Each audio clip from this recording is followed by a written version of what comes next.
अखण्डमण्डलाकारम्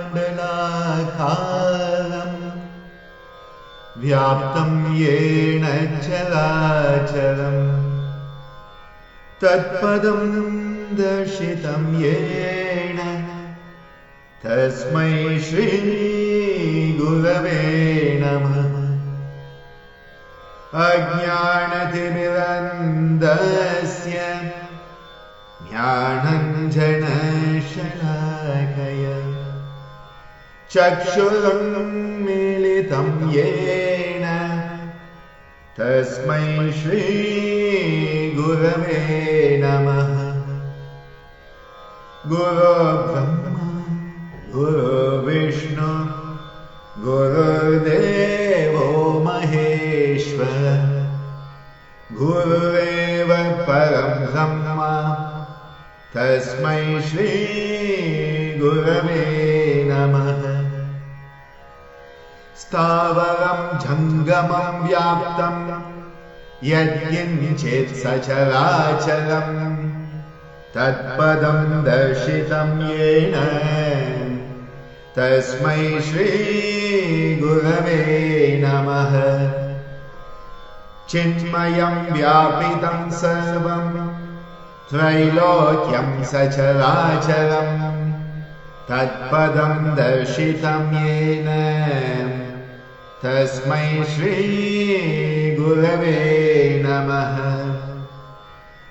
सर्वश्रुतिशिरोरत्नं विराजितपादाम्बुजः वेदान्ताम्बुजसूर्यो यः तस्मै श्री गुरवे नमः। चैतन्य शाश्वत शान्तो व्योमातीतो निरञ्जनः बिन्दुनाद कलातीतः तस्मै श्री गुरवे नमः। ज्ञानशक्ति समारूढः तत्त्वमाला विभूषितः भुक्तिमुक्तिप्रदाता च तस्मै श्री गुरवे नमः। अनेकजन्म सम्प्राप्त कर्मबन्धविधाहिने आत्मज्ञानप्रदानेन तस्मै श्री गुरवे नमः। शोषणं भवसिन्धोश्च यापनो सारसम्पदः गुरोपादोदकं सम्यक् तस्मै श्री गुरवे नमः। न गुरोरधिकं तत्त्वं न गुरोरधिकं तपः तत्त्वज्ञानात् परं नास्ति तस्मै श्री गुरवे नमः।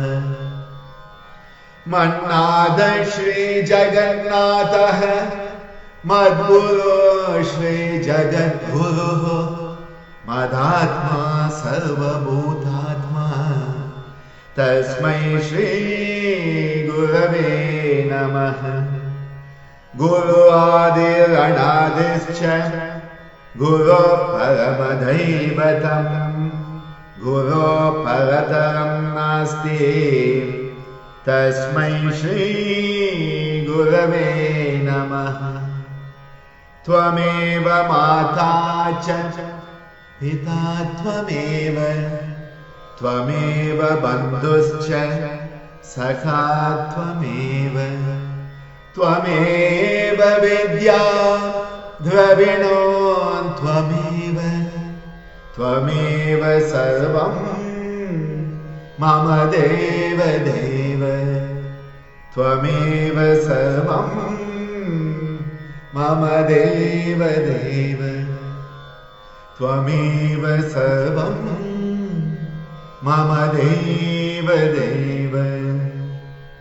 ॐ श्री गुरुभ्यो नमः। हरे